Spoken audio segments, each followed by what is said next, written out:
Welcome back to the IWSCC podcast, where we talk about all things supplier diversity. My name is Deidre Guy, and I am the co-founder and president of the Inclusive Workplace and Supply Council of Canada. And what we do sort of typically is we support disabled and or veteran business owners in Canada. This broadcast is brought to you by Pod Supply. And if you happen to be watching this on YouTube, then ASL interpretation has been provided by Maple Communications. And I'm super happy to introduce you to my friend Brad Brohman, that I've known and had the privilege of knowing for the last 5 or 6 years. Fantastic sense of humor. He's always up to something new. He's so innovative. I love what an ally he is to the disability community, how much time he's spent researching and learning all about it, and so much dedication to it. So without further ado, we'll start chatting with my friend Brad. Brad, welcome. Thank you so much for being here.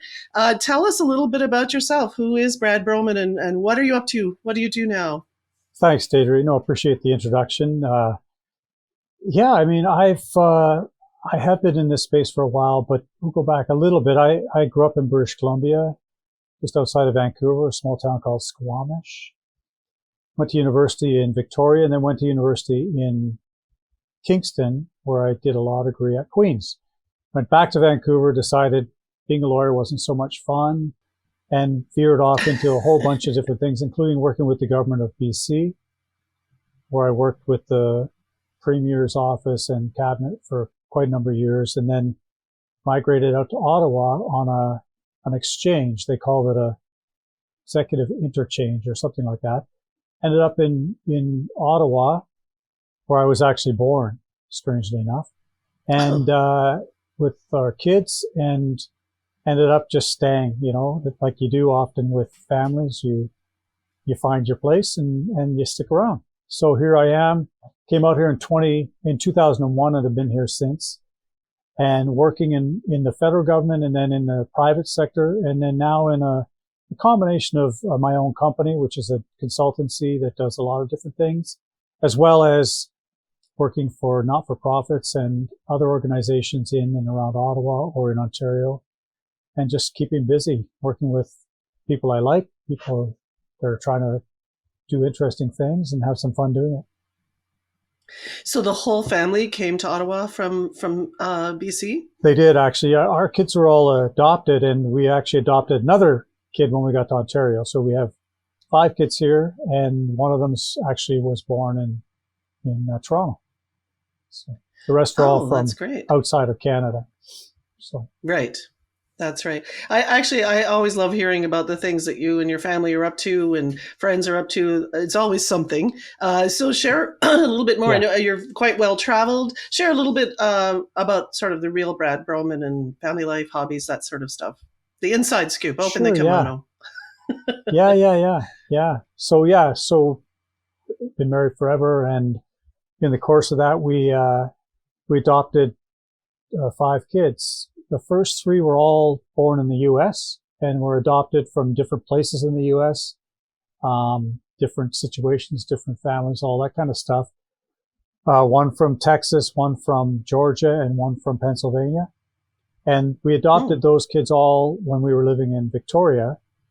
And then the 4th one we adopted, he was from a city in South Africa called Port Elizabeth, which you should Google this because they've changed their name under the rules that are going on down there around changing names back to their indigenous original group names like they're doing in Canada. But good luck trying to pronounce it. It's impossible. It's hilarious. It's a Xhosa word. So Xhosa is the largest sort of tribal group in Southern Africa. They're an offshoot of the Zulus, and a lot of their language is the Xhosa language, and even Xhosa itself, which is spelled Xhosa, it's a click sound, like sa. So the X and the H forms a click sound. So the new name of Port Elizabeth, where Charlie, my son, was born, is a click plus Xhosa sound. So it's hard to pronounce. You got to learn it. Anyways, so yeah, we've had a good ride with all these, crazy kids and having fun and growing up. And there's 5 in total. 5 in total. So the 5th one was born in Toronto. And we adopted her when she was 1, and she's been with us since 2004. And so, yeah, we've got a range of kids. They live all over the place, mostly in Ottawa or around Ottawa. One lives in Montreal, and they're all growing up now. And has anyone sort of followed in your footsteps in the type of work that you're doing? In terms of adoption or in terms of work? Work, yeah. Or adoption, frankly. Well, I'll tell you a quick story about the adoption thing, because it was quite interesting. When we adopted our second son, he was adopted from an agency based in Georgia. So he was born in Savannah, Georgia. The adoption agency was in a city called Thomasville, which is just on the Florida-Georgia border. So we worked with the government and the agency and so forth to bring Joel home. And after that, there was another couple that had adopted a son from that same agency, through that same agency. We got together and met with some other families that were interested in adoption. And we said, well, this agency is great. Their system is really good. Their processes are really good, and the government seemed to like them. So let's work with them and we'll come up with a game plan. Well, fast forward like 6 or 7 years from the time that we adopted our son. And when we left Ottawa, or when we left Victoria to come to Ottawa, there was like 100 kids had been placed from this one agency. They came up to BC. Wow. They met with the government. We hosted them at our place. And we used to have parties at the beginning with everybody who'd adopted from this agency. There was like 2, then there was 6, and then there was 8. And it went from there until the last time we did the event. It was like in a hockey arena in New Westminster. It was crazy, right? But yeah, so we got to know all these families, and it was wonderful. Like, and all these kids they're all kids of color. Almost all, 100% of them are African American. And so we also got to share, how do you raise a transracial adoptive family, right? And it's not the regular process, right? So that's been a great experience for us, and open our eyes to issues of equity and inclusion that I think carry forward many years later into the world of disability and accessibility and inclusion in that space. There's definitely a lineage between doing adoption and raising kids of different color, different heritage, and different country, to what you go through in terms of making the world safe and welcoming to people with disabilities. That's called a segue. That makes sense. That's a segue. Yeah, baby. well, it is. It's like you read the questions ahead of time. Yeah. I'm impressed. That doesn't always happen, as you know. So yeah, on top of that, but certainly expound on that a little bit more. But what has brought you to the accessibility space? Because and when we spoke about this, I'm going to share that Brad was like, I don't know if I have anything to talk about. I don't have a disability. And so you disclose that you're not disabled. And of course, you have a lot to talk about. But so, a lot of times those of us with disabilities get into this space because we have a disability, and, we're empathetic to try and make change for others. What has led you to do that same work without actually having a disability? Yeah. So, I think going back to what we were just talking about, I've always been sort of oriented in that direction. I remember years and years ago when I was a little kid, my mom had bought me a book. It was the first edition of the Guinness Book of World Records. That's how old I am. And in that book, one of the first sort of pictures and stories was about it was about the 1968 Olympics in Mexico City, where Lee Evans and Tommy Smith or John Carlos had raised their fists when they were given the medals on the podium. And it was it was a response to the racial inequalities of the United States at the time, and they were going through. That was the summer of race riots across the United States, 1968. And I think that it sort of woke me up to the world of inequality, you might say, and particularly with blacks. But also with others. And it sort of just kind of carried through. When I was at law school, I remember a lot of the work I did was in and around Indigenous law and how do you incorporate an Indigenous view of the world into a legal framework of a common law country like Canada that's based on the British tradition. Doesn't really fit, but it kind of did for me. And so it just kind of carried on. Every sort of stage of my life, there's been an introduction to that kind of sort of framework, you might say. And so fast forward to, working in disability space, I had a very good friend of mine who worked with Rick Hansen after he came back from his Man of Motion tour, and worked with him for a number of years. And Rick was transitioning into a different sort of passion, you might say, from spinal cord research into accessibility, which was his sort of second passion in and around the people that he dealt with. So my friend was leaving the foundation to go work as the president of BC Colleges in BC. And he said to me, would you be interested in stepping into my shoes and working with Rick? I said, I don't know. I got a lot going on in Ottawa and this. He said, listen, I already told Rick about you. He wants to meet you. Go down to Toronto, meet him. What could it hurt? I said, okay. So I go down to Toronto. Didn't really know much about disability, at least in depth. I knew obviously about equity and so forth. And Rick started talking about, what do you think if I go into space? And I'm like, yeah, okay, sure. I'll help you do that. So, Rick is obviously a Canadian hero and a charismatic guy. And so I went to work with the Rick Hansen Foundation back in 2015, worked for them for 3 years and really got immersed in the world of accessibility, disability, and inclusion. And really, from one of the greatest advocates and spokespeople and pioneers of this whole world of inclusion and how do you build a real country that recognizes all of these things. I'd been in that space for a long time through race and through sort of Indigenous stuff, but this was another whole angle, and I just really, really took to it. And while I was working with Rick, I met tons of awesome people, including, Jeff Wilson from Adaptability Canada, Mayan Ziv from Access Now, and just a whole host of amazing Canadians who are pushing this agenda forward. And after I left the foundation, I returned to some of the people that I'd met and had really come to respect and thought that I could continue to do great work with them, including Jeff from Adaptability and Mayan from Access Now. And to this day, I'm working with both of those companies and a number of others that are trying to make a difference, you might say, in this world. It's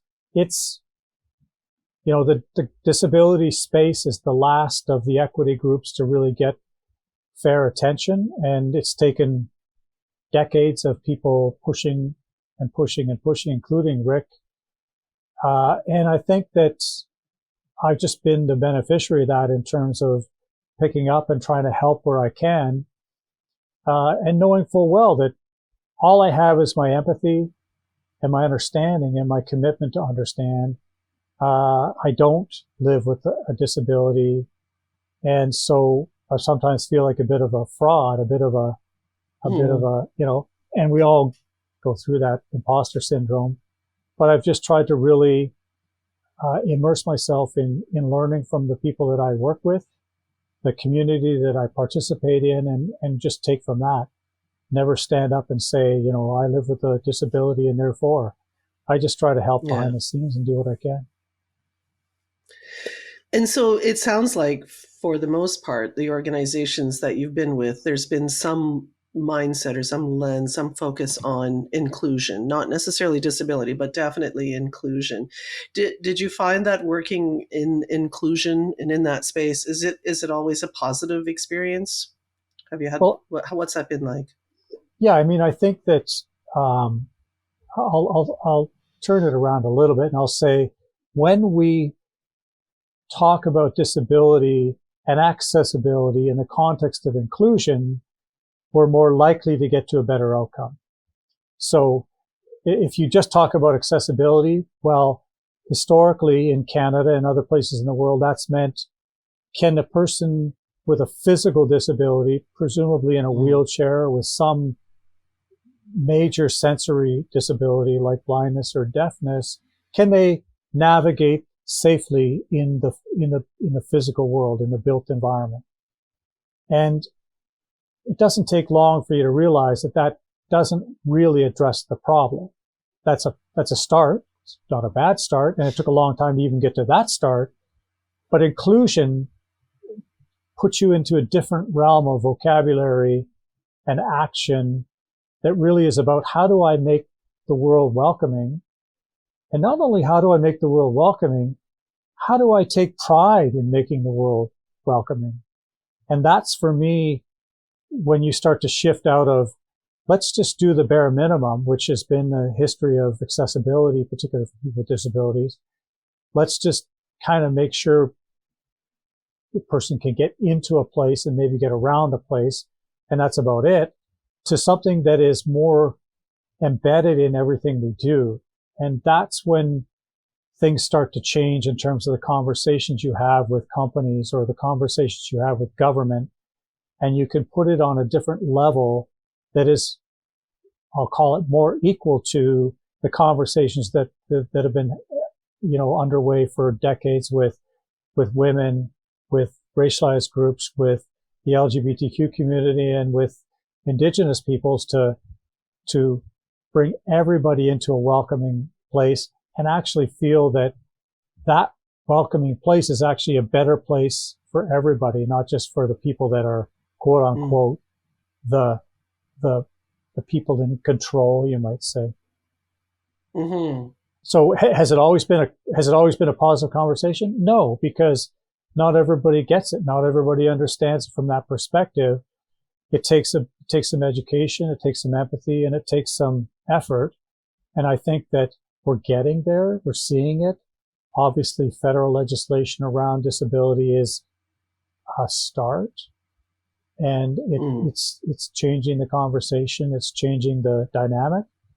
But we have a long, long way to go in this country to making that part of the unspoken, known way in which we do business. Yeah, it's there's that layer of stigma that's just always in the way, and so many myths surrounding folks with disabilities, and so difficult to try and solve those myths. Like there's no one route to doing that. It'll be great when we get the sort of world that doesn't require organizations like IWSCC to ensure that folks with disabilities get better access to business opportunities. Yeah, that will make a big difference, but that's going to be quite some time. And unfortunately, it seems to always be led by legislation. I guess we have to kind of force people into it. Would you agree? Yeah, there's no question. And in the US, they did that, in 1991. And it's been down there. I mean, arguably, America's got a different culture around these things. They tend to be more litigious than Canada. And so, they have legislation and then immediately it starts to be litigated.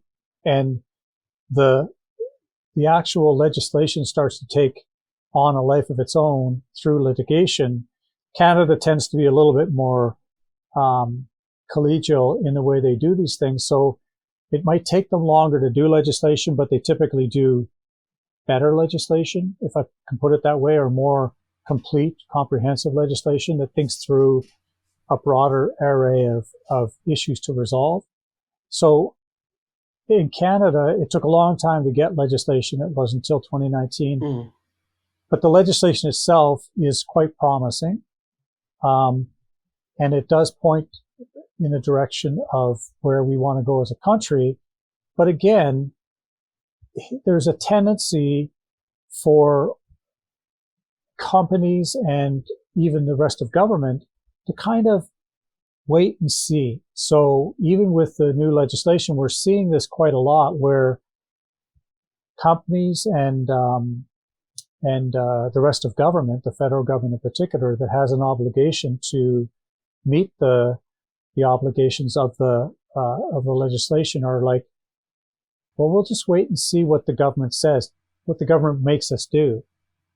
There are very few companies and levels of government out there that I've met with, very few, that are actually saying, you know what, we know where the legislation is going to go. We want to get there before someone tells us we have to get there.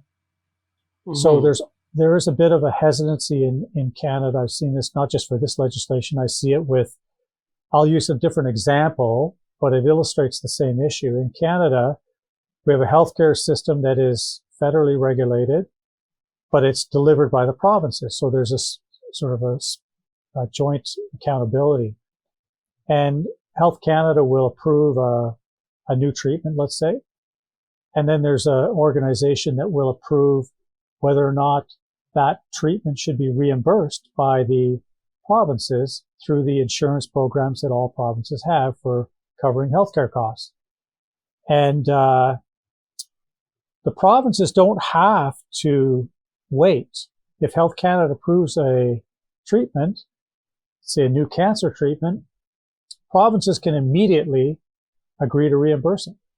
But often they'll wait because there's this third party that sits in between that will say yes or no. And if they happen to say no, they're pending more research, more trials, whatever their decision process is. The provinces will very rarely, if ever, take it upon themselves to fund it because they've got somebody else that's saying no, so now we don't have to say yes. They don't have to. Yeah. And I think there's a bit of that going on in the disability space in response to the federal legislation. Is we know it's coming. We're just going to kind of wait until someone really puts the screws to us, right? And I think that that's not great. I think that it takes companies like Adaptability Canada and Access Now to take that legislation and animate it with people's stories, with a narrative that is personal and human, and then give those companies or those government agencies a really good reason to not say no. Because the default is to say no until you absolutely have to say yes. And when you do that, a lot of time can go by. You know, that's why the Americans had legislation in 1991 and we didn't get it till 2019, even though we knew, Canada knew. Canada's following all the same stuff that the rest of the world was following from the US. But the Americans with Disabilities Act was passed in 1991. Nothing since in Canada. Lots of studies, lots of effort. But so it just tells you that sometimes it takes a long time. I'm optimistic that, companies like Adaptability Canada and Access Now can tell the story correctly and can help orient the country. But the government still continues to have to step up to make it difficult for people to say no, right? I feel like there's so much opportunity for so many different lines of business to be a leader in this space and to really shine and to really capture that whole market, because we know, what are the stats now? We're like 22%, 22.5%. We're edging on 25% of folks have disabilities in Canada, and that's reported disabilities. So there's probably a lot more that aren't reported for various reasons. Right. And so those people are in your workplace, they're in your employee base, they're in your customer base. And I just feel like if you knew that you could take, a market share of that size simply by extending better inclusion and accessibility, which we know is going to make it better for everybody in the place, like why not run with that? And what do you think the reasons are why companies don't see that opportunity and run with it? So I think there's a few reasons. Number one, it's complicated. And in the world of disability, it's particularly complicated by the fact that there are a lot of different kinds of disabilities, right? You've got physical disabilities and visible disabilities that we are familiar with. somebody is in a wheelchair or they need some mobility device. They have a challenge getting around, and you've got people that are low or no vision, and you've got people that are deaf or hard of hearing. Those are the kind of the generally recognized disabilities. But when you start to talk about invisible disabilities, neurodiversity, cognitive disabilities, the autism spectrum, and so forth, it gets complicated, right? And it takes a lot of work to understand the implications of trying to include all of those types of conditions and situations and people into your, let's say, the built environment. Or you add into that the workplace, or you add into that customer service, or you add into that the technology that people need to use and how they use it. And I agree with you, Deidre, that dealing with these things makes the world a better place by definition, but it's complicated. And I think one of the biggest barriers for companies to sort of take a risk on this is that it's complicated. They need help. They don't really even know where to start sometimes. They don't know the language, the vocabulary. They don't know the technical issues. Building a building to be welcoming to people with both visible and invisible disabilities, it's not an easy task. You need experts to help you, and there aren't a lot of experts around, to be honest. So that's one barrier. The second barrier is a perception. I'm not going to say reality, but a perception that doing accessibility well is really expensive. And I want to kind of break that myth because it's not. And there's been studies done that suggest that particularly if you start from a new build perspective, that the cost to make a place incredibly accessible and inclusive and welcoming and inviting is zero. It's about planning and thinking ahead and doing it properly from the drawings up. So that's a myth that I think needs to be disputed.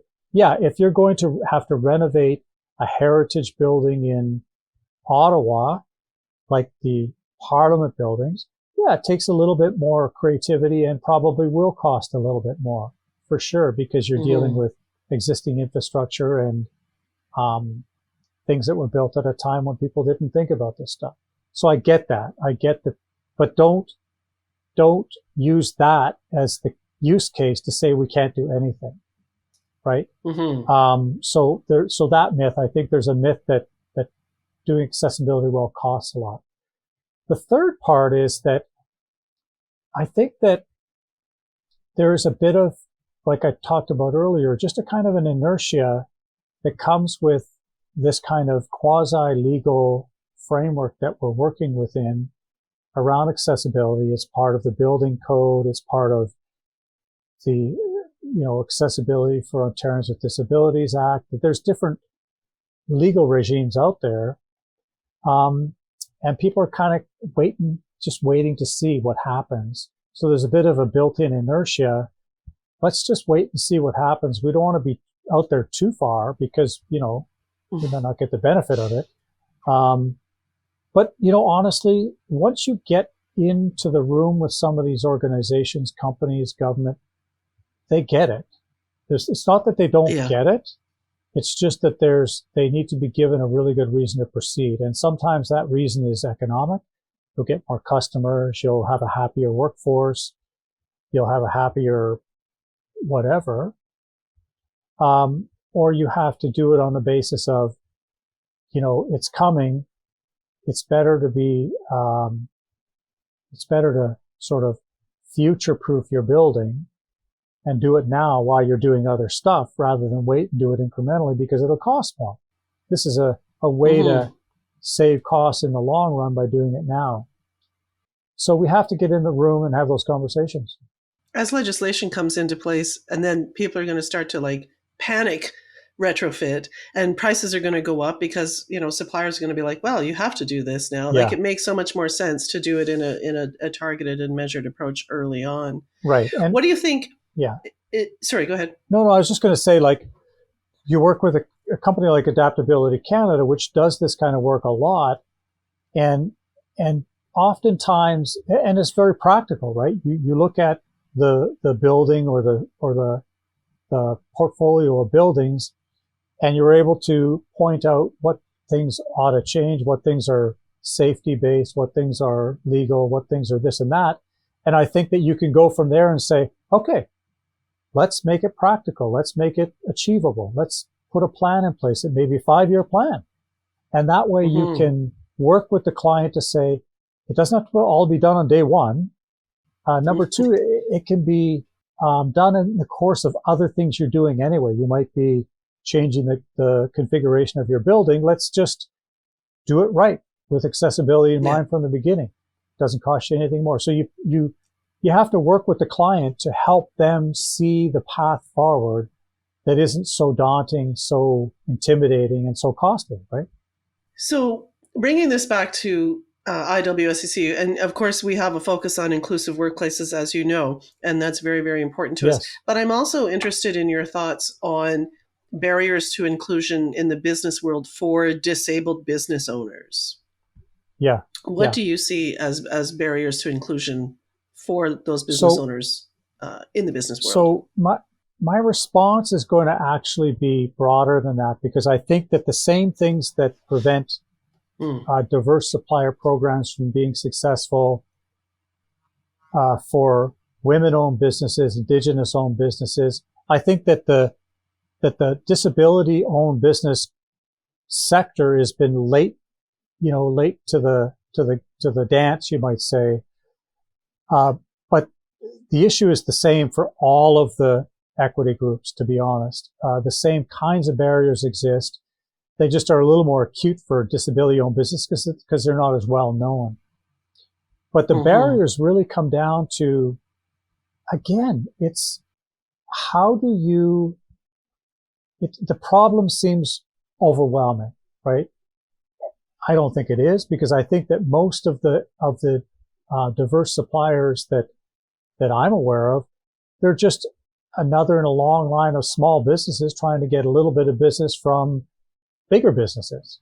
Big businesses, The objective is more or less the same, whether it's levels of government or large corporations. But here's where I think, at least in my experience with disability-owned businesses and with people with disabilities that translate into disability-owned businesses, the creativity and the resilience and the persistence that has to be in place for you to even open a business as a person with a disability, let alone figure out how to navigate the labyrinth of procurement in large companies or in the government. It takes a special kind of person, and for that reason alone, it's worth having a chat to figure out how they can work with those people.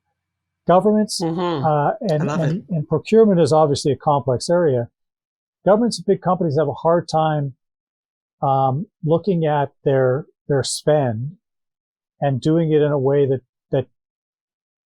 the procurement people can be safe in saying, yes, I entered into a contract with company X or partner Y, and I'm not going to get fired because I know they're pretty well known. It takes a little bit of guts and courage and understanding and maybe a bit of homework to understand that you could break that contract up and have it delivered by some unbelievably talented smaller businesses that are just waiting for a chance, that don't necessarily show up in these, large subcontracted contracts where I think there's a courage factor, safety factor in procurement. People don't get fired for entering into contract with big 6 consulting companies. They just don't, even though those companies may be charging a lot more or may not be particularly creative necessarily, or may not even get to the heart of the issue that you're trying to solve. It's safer. And I think the biggest barrier is safety. That sort of takes a bit of courage to look at your spend and go, let's do it differently. Let's think about it. It takes a lot of courage. And it takes some homework and getting to know these suppliers so you know what they can deliver. You know what their capabilities are. So I think it's the same for all the businesses, but it's more acute for people with disabilities. with disabilities. Yeah. What do you think we're still not focusing on as a Yeah, country yeah. when it as it relates to disability? What is missing? Well, I don't think we're making the effort to understand what people with disabilities bring to the table, whether Hmm. it's neurodiversity or whether it's creativity or whether it's, like I say, resilience, that you have to wake up every day and navigate your world and be problem solving all day long. Um, Bringing that to the workplace, bringing that to problem solving, bringing that to the problems of the workplace, I think is highly misunderstood and unappreciated or You underappreciated. know, we're doing research together on accessible procurement, Yeah, your organization and IWSCC, yeah, and I'm looking at some research that was done by WBE Canada, which is the Women Support Supply Council organization, one of them in Canada, and it talks about the top 10 reasons why the corporations that they surveyed take on a supplier diversity role and program, and none of it has to do with the actual sort of return on investment, the better services, yeah, the better price points, the innovation. It all has to do with corporate social responsibility and good yeah, citizenship, and mirroring your employee base and your customer base. yeah, But there is so much value in these suppliers, and that's being missed. It's being missed because it's just totally not included yeah, in the thought process behind even getting involved with disabled suppliers. yeah. And we find that too in the work we do, both with Adaptability Canada and Access Now, where I advise, and that is that the work of the disability community is seen as as mainly a charitable activity. It's a charitable effort, Mm-hmm. Yeah. and trying to speak to businesses as an equal, as another business to business, saying we have a amazing group of people, amazing products or services, and we just need a shot, and we will impress you, and we do. Um, Mm-hmm.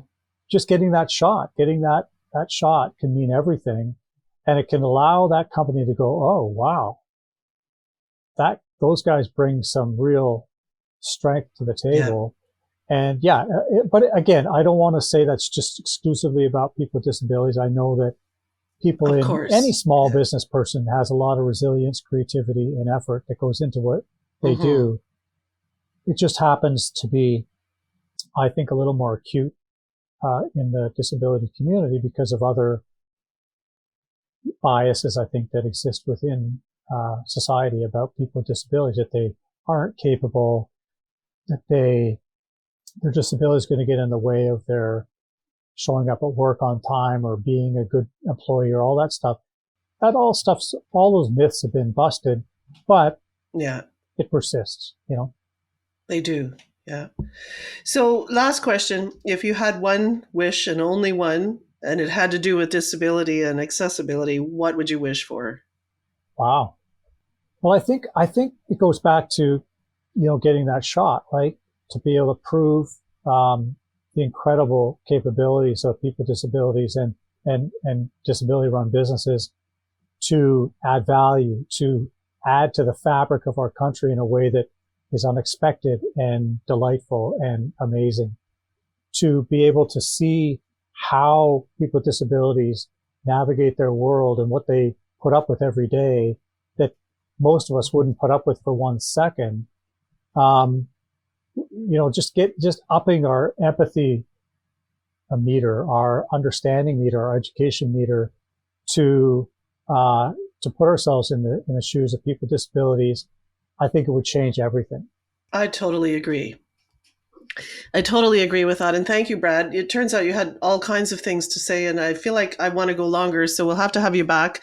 I'd like to bring you and Jeff back to talk about accessible procurement. So we're looking at Yeah, scheduling a couple more of those sessions in 2023. So hopefully you'll agree to be a part of that. I really appreciate you being here. I love so much of what you had to say, and I knew that I would. So thank you once again for doing this and taking the time. well, thanks so much, Deidre. Appreciate what IWSCC does for disability owned and veteran owned businesses. It's great. Thank you. And thanks everyone else again for joining us today. For more supplier diversity content, you can check us out at iwscc.ca. You can find us on YouTube or listen in on your favorite podcast platform. We have new episodes every 2 weeks or so, and a ton more going on. So be sure to follow us on social media for all of our updates. Thanks once again for being here, and we'll see you next time. Merry Christmas. Yes, happy holidays for everyone. Merry Happy Christmas. holidays. Thank you, Yeah. Brad.